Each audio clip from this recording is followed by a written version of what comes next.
রমজানুল মুবারকের মধ্যে সব থেকে গুরুত্বপূর্ণ রাত্রি হচ্ছে লাইলাতুল কদর।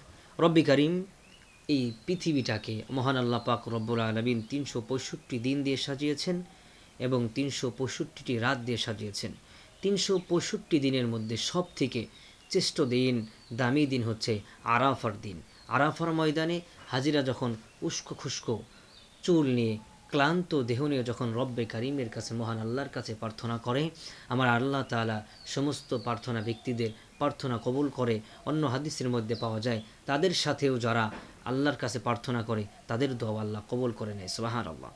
সেই শ্রেষ্ঠ রাত হচ্ছে লাইলাতুল কদর। ইন্না আনজালনাহু ফি লাইলাতিল কদর ওয়া মা আদরাকা মা লাইলাতুল কদর লাইলাতুল কদরি খায়রুম মিন আলফি শাহর। এই যে লাইলাতুল কদর, লাইলাতুল কদরের রাত্রিতে যদি আমরা ইবাদত করতে পারি, আমাদের ইবাদত যদি কবুল হয়ে যায়, আমরা কনফার্ম জান্নাতি। সুবহানাল্লাহ।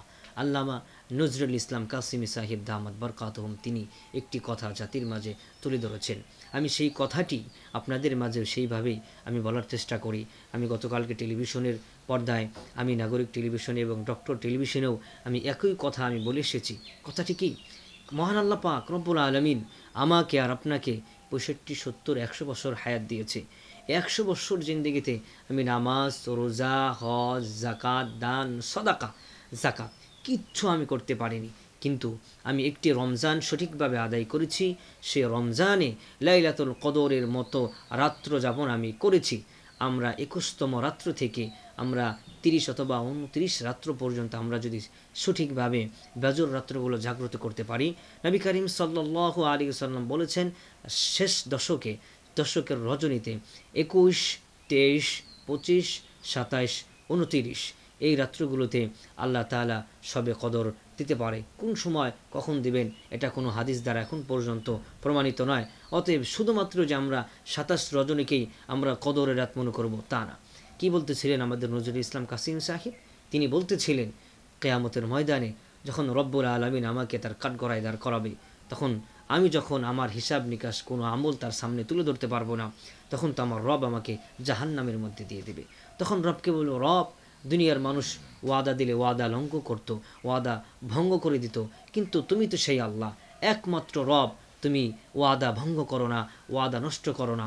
তুমি তো বলেছিলা এক রাত ইবাদত করলে 1000 মাসের থেকে উত্তম। আয় আল্লাহ, আমি একটি লাইলাতুল কদর পেয়েছিলাম, একটি লাইলাতুল কদরে আমি ইবাদত করেছিলাম। আল্লাহ, ওই লাইলাতুল কদরের সওয়াব যদি, নেক আমল যদি আমার আমল নামায় তুমি যদি দিয়ে দাও, রব্বুল আলামিন তোমার জান্নাত পেয়ে আরও অনেকটি জান্নাতের মালিক আমি হতে পারবো। সুবহানাল্লাহ। আসুন সেই লাইলাতুল কদর আমরা সঠিকভাবে আদায় করি। নবী করিম সাল্লাল্লাহু আলাইহি ওয়াসাল্লাম বলেছেন, যে ব্যক্তি রমজান পেল না, পাওয়ার পরেও যে ব্যক্তি তার জীবনের গুনাহ মাফ করাতে পারলো না, সে ধ্বংস হয়ে যাক। সম্মানিত দর্শক, আমি আপনাদের কাছে মেসেজ দিতে চাই, আমার নবী করিম সাল্লাল্লাহু আলাইহি সাল্লাম কয়টি রমজান পেয়েছিলেন, মানে কয় বছর রমজান পেয়েছিলেন, একটু হিসাব করবেন। সাহাবাই কারাম রিদওয়ানুল্লাহ তাআলা আলাইহিম আজমাইন ওনারা কয় বছর রমজান পেয়েছিলেন? 2 বছর, 3 বছর, কেউ কেউ 10 রোজা, 20 রোজা করে পেয়েছে। পাওয়ার পরেও কিন্তু তাদের জীবনের সমস্ত গুনাহগুলো আল্লাহ তাআলা কাছ থেকে মাফ করিয়ে নিয়েছেন। আসুন আমরাও তো সেই নবীর উম্মত, আমরাও তো সেই নবীকে অনুসরণ করি। সাহাবাই কারাম যেই নবীকে অনুসরণ করেছিলেন, আসুন সেই নবীর উপরে আমরা অনুসরণ করে বেশি বেশি দরুদ পড়ে আমরা আমাদের জীবনের গুনাহ এই 25শে রমজান থেকে আমরা মাফ করাইয়া নিই ইনশাআল্লাহ।